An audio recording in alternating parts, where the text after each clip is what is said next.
नहीं है। पड़ोसन से, पड़ोसी से मांग कर आरती में भी मत चढ़ाओ। पड़ोसी से मांग कर भगवान के दान पेटी में भी मत चढ़ाओ। ए जी देना, मैं बाद में दे दूंगी। काका जी देना, मैं बाद में दे दूंगा। मामा जी देना, मैं बाद में। 1 रुपया मांग कर दान पेटी में भी मत चढ़ाओ, आरती में भी मत चढ़ाओ। तुम्हारे पल्लू में हो तो खोल कर चढ़ा दो, तुम्हारी जेब में हो, पर्स में हो, चढ़ाओ। पर मांग कर पैसा भगवान के सामने किसी से मांगा और भगवान को चढ़ाया, भगवान के सामने किसी से मांगा और भगवान को चढ़ाया, भगवान को स्वीकार नहीं। क्यों स्वीकार नहीं? क्योंकि भगवान को लगता है मेरे दरवाजे पर खड़ा है जगन्नाथ, विश्वनाथ, द्वारकानाथ, बद्रीनाथ, केदारनाथ, सोमनाथ। तो विश्वनाथ के सामने खड़ा है, विश्वनाथ के सामने। एलईडियां चालू करवाइए भाई, पीछे की एलईडियां चालू करवाइए। विश्वनाथ के सामने खड़ा है और विश्वनाथ के सामने, सोमनाथ के सामने, केदारनाथ के सामने, बद्रीनाथ के सामने, द्वारकानाथ के सामने, जगन्नाथ के सामने खड़ा होकर दूसरे से मांगकर फिर तू दे रहा है। शिव जी कहते हैं लोग मुझे विश्वनाथ कहते हैं, सोमनाथ, केदारनाथ कहते हैं। अगर मांगना है तो तुम मुझसे मांग। तेरी जेब अगर खाली है तो तुम मुझसे बोल। मैं दुनिया को देता हूं तो क्या तुझे नहीं दे सकता? क्या तुझे नहीं दे सकता? तुझे मांगना है तो मुझसे मांग। मुझसे मांगेगा मैं तुझे दूंगा, दूंगा तब तू समर्पित करना। भगवान से प्रार्थना करो, भगवान ऐसी कृपा करना, ऐसी दया करना। आज इस कथा के पंडाल में बैठकर प्रार्थना करना। तुम जहां टीवी के सामने कथा सुन रहे हो वहां प्रार्थना करना। मोबाइल पर कथा सुन रहे हो तो मोबाइल पर प्रार्थना करना। भोलेनाथ ऐसी करुणा करना, झोली ऐसी भरना कि मेरी जिंदगी में मैं भी एक बार शिव महापुराण की कथा करवा सकूं। ऐसी कृपा तू मेरे ऊपर। और अगर बीमार हो, शरीर में रोग है, बड़ी से बड़ी बीमारी है शरीर में, लीवर, किडनी, कैंसर जैसा भी रोग है, शरीर पूरा विकलांग भी है, बेचार भी है, तो भी भले टीवी के सामने कथा सुन रहे हो, चाहे मोबाइल पर सुन रहे हो, चाहे कथा के पंडाल में कथा सुन रहे हो, जहां सुन रहे हो भगवान से प्रार्थना करना, बाबा ऐसी कृपा करना, मेरा शरीर अच्छा करना, मैं भी एक दिन कथा के पंडाल में बैठकर कथा सुन सकूं, ऐसा मेरा शरीर बना देना। ऐसा शरीर मत बनाना जो पलंग पर पड़ा रहे, सड़ता रहे, बेकार हो जाए ना। शरीर श्रेष्ठ देना। प्रथम सुख निरोगी काया। ये प्रथम सुख है संसार का, हमारी काया अच्छी हो, हमारा शरीर अच्छा हो। ढेरों धन पड़ा है, ढेरों पैसा पड़ा है और बीमारी लग गई शरीर में और मालूम पड़े वो पैसा किस काम का, किस काम का। हमने कई करोड़पतियों को देखा है साहब, कई। अभी करोड़पति तो जाने तो, हमने बहुत सारे लोगों को ऐसे को देखा है कि महाराज अभी अभी हम क्या वर्णन करें आपको कि इतना करोड़पति लोग जिनके गाड़ी स्वयं के चार्टर्ड प्लेन, 8-8, 10-10 बंगले, धन वैभव सत्ता ढेर की, और मालूम पड़े रात को सोते हैं तो 4 गोली खाते, सुबह उठते तो भूखे पेट की गोली खाते, दिन में भी 2-3 बार गोली खाते, खाना खाएं तो शरीर में पहले इंसुलिन लगाते, इसके बाद 2 रोटी खा पाते बिना घी की और बिना मिठाई की। अगर आप सब पेट भरकर भोजन कर रहे हो, अच्छे से भोजन पच रहा है, खूब अच्छे से 2-4 रोटी डट के खा रहे हो, तो दुनिया में तुम्हारे बराबर कोई करोड़पति नहीं है। तुम्हारे बराबर कोई करोड़पति नहीं है। अगर तुम डट कर भोजन कर रहे हो, अच्छे से खा रहे हो, अच्छे से रह रहे हो, शरीर में कोई रोग नहीं, तुम दुनिया के सबसे बड़े करोड़पति हो, सबसे बड़े धनपति हो, वैभवपति हो, सत्तापति। जिसके पास धन है और शरीर ठीक नहीं तो वो धन किस काम का है? ऋषि नारद पहुंच गए इंद्रलोक में। जब देव ऋषि नारद इंद्रलोक में पहुंचे, देव ऋषि नारद तो वहां बहुत सारी अप्सराएं नृत्य कर रही थी, बहुत अप्सरा नृत्य कर रही थी। एक अप्सरा देव ऋषि नारद ने देखी जिसका नाम था वपु। कौन सी अप्सरा है? नाम बोलो आप लोग। वपु। कौन सी अप्सरा है? वपु। एक वपु नाम की अप्सरा वहां एक कोने में खड़ी थी, ना नृत्य कर रही थी ना गायन कर रही थी, खड़े है, जिसके मस्तक पर त्रिपुंड लगा हुआ था।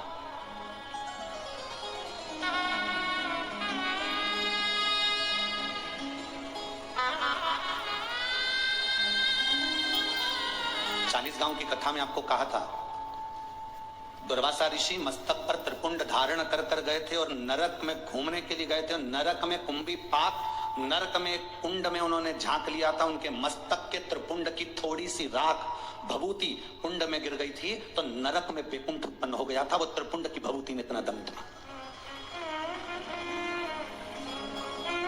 शिव जी पे चढ़ी हुई भभूत में इतना दम था। आप लोगों से निवेदन है, आप रोज भभूति नहीं लगा सकते, आप रोज त्रिपुंड नहीं लगा सकते, आप रोज भगवान का चंदन मस्तक पर नहीं लगा सकते, तो भगवान के ऊपर जो जल चढ़ता है उस जल को अपने ऊपर छीट लिया करो। 24 घंटे एनर्जी रहेगी, 24 घंटे बल।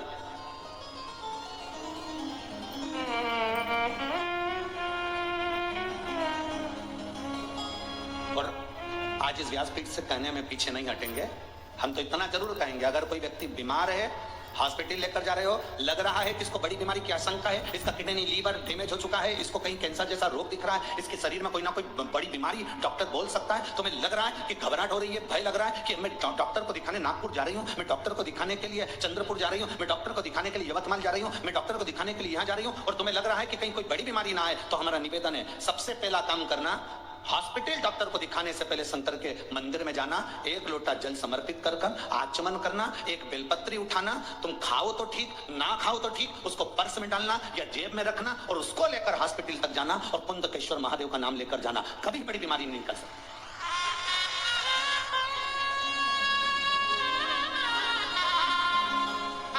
उससे मिलने से पहले, डॉक्टर से मिलने से पहले महादेव से मिलो। अकाल मृत्यु वो मरे जो काम करे चंडाल का, काल उसका क्या बिगाड़े जो भक्त हो महान काल का। जो शिव की आराधना करता हो शंकर से मिलकर गया, शिव से मिल।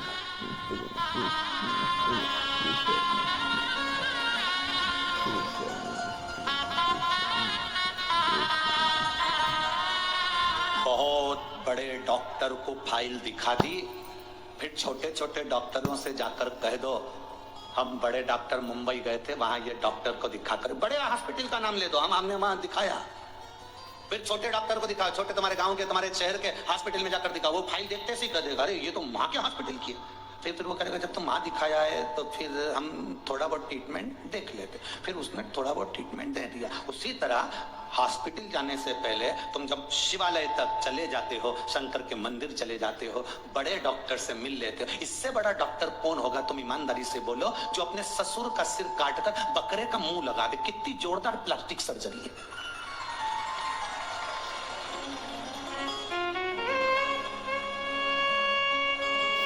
एक लड़के ने लिखकर भेजा, गुरुजी ये बताओ कि गणेश जी का सिर कटा तो शंकर भगवान ने गणेश जी का ही सिर क्यों नहीं जोड़ दिया वापस, हाथी का सिर क्यों जोड़ा? तो हमने कहा ये तो कोई भी कर लेगा, हाथ टूटा हाथ कोई भी जोड़ देगा, पर हाथ की जगह पांव तो लगा के बता, तब मालूम पड़ेगा कि सही सर्जरी हुई कि नहीं हुई। यहां से थोड़ी सी चमड़ी निकाल कर यहां लगा दी, यहां का थोड़ा सा अंग निकाल कर यहां लगा दिया, ये तो कोई भी कर सकता है। सिर कटा वही की वही सिर तो कोई भी जोड़ सकता है, पर दिक्कत जहां लोगों को लगती है, लोग कहते हैं सनातन धर्म पर उंगली उठाते उठाते तुम्हारे भगवान ने सिर काटा था, वही की वही सिर क्यों नहीं जोड़ दिया, हाथी का सिर क्यों लगाया? हमारा कहने का मतलब केवल इतना सा है, किसी मनुष्य के शरीर पर हाथी का मुंह जोड़कर अब समझे कि प्लास्टिक सर्जरी इसको करते हैं, और वो भी चिंता।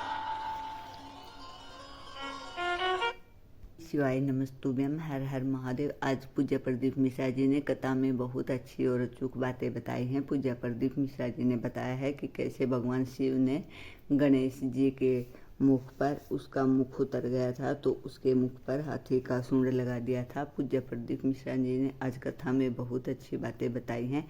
अगर आपको पूज्य प्रदीप मिश्रा जी के उपाय और कथा सुननी है तो प्लीज़ उसके लिए मेरे चैनल को लाइक, कमेंट और शेयर जरूर करें। मेरा चैनल है धार्मिक वीडियो। श्री शिवाय नमस्तुभ्यम, हर हर महादेव। पूज्य प्रदीप मिश्रा जी के उपाय देखने के लिए प्लीज़ वीडियो को पूरा देखिए लास्ट तक और लाइक, कमेंट और शेयर जरूर करें। श्री शिवाय नमस्तुभ्यम। सर्जरी इसको करते हैं, और वो भी चिंता।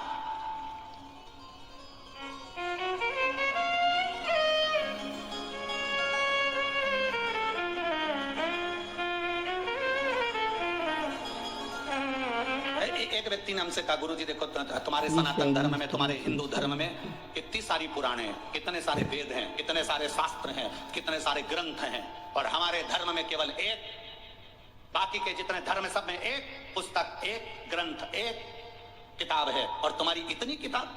हमने उनसे कहा हम पूरी लाइब्रेरी लेकर चलते हैं, क्योंकि हम सनातन हिंदू हैं। पूरी लाइब्रेरी लेकर चलते हैं, साथ में होना चाहिए, लाइब्रेरी हमारी है। एक पुस्तक टांग कर क्या करें, लाइब्रेरी हमारी है। हम विष्णु पुराण भी पढ़ते हैं, हम गर्ग संहिता भी पढ़ते हैं, तो हम सब कुछ पढ़ते हैं, कोई चीज नहीं छोड़ते, कोई चीज। और कथा पूरी हो गई, 4 भजन सुना दिए, सबको ताली बजवा दी, थोड़ा बहुत नाच लिए, कूद लिए और कथा पूरी हो गई। शिव महापुराण में तो इतना समय भी नहीं होता कि एक भजन की जगह 2 भजन गा लिया जाए। एक भजन के लिए भी थोड़ा सा समय बीच में फंसाना पड़ता है, तब जाकर कोई भजन हो पाता है, नहीं तो वो कथा इतनी लंबी तक चल जाती है कि आपके भीतर शिव तत्व कैसे प्राप्त हो। हम जिसके लिए आए, हम जिस परमात्मा को प्राप्त करने के लिए आए, हम जिसके दरवाजे पर आए, वो हमें कैसे मिले।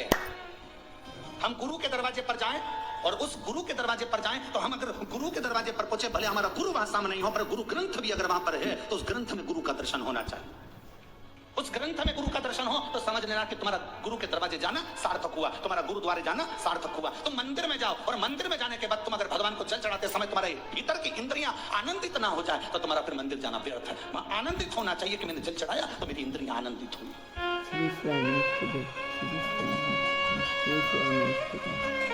बपू खड़ी है, इंद्रलोक की सारी अप्सराओं में अलग खड़ी है, सिर पे त्रिपुंड लगा हुआ है, चंदन का तिलक लगाया हुआ, कंकु का तिलक लगाया हुआ, सिर पर थोड़ा सा तिलक लगाया हुआ व्यक्ति अलग दिख जाता है। पूरी ट्रेन में, ट्रेन के अंदर लोग चढ़े हुए हैं, और अगर आप तिलक लगाकर चढ़ गए हो तो ये पक्का है कोई ना कोई तुमको ऐसा मिल जाएगा जो थोड़ी सी जगह देकर सीट पर बिठाई देगा। तिलक का यह फर्क पड़ता है।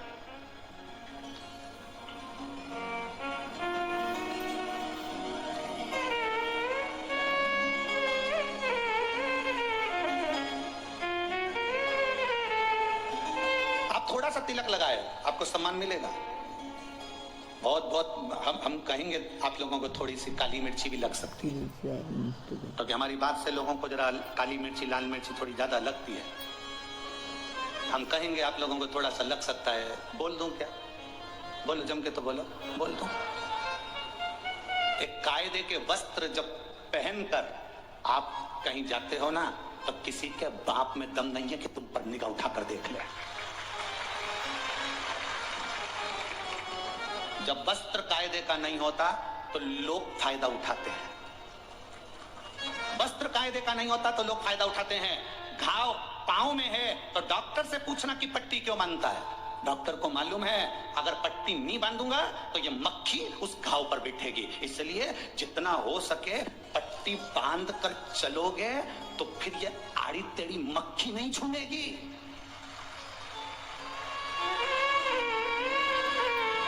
मक्खी झूमती तब है जब घाव दिखते हैं, जब हमारा शरीर नजर आता है।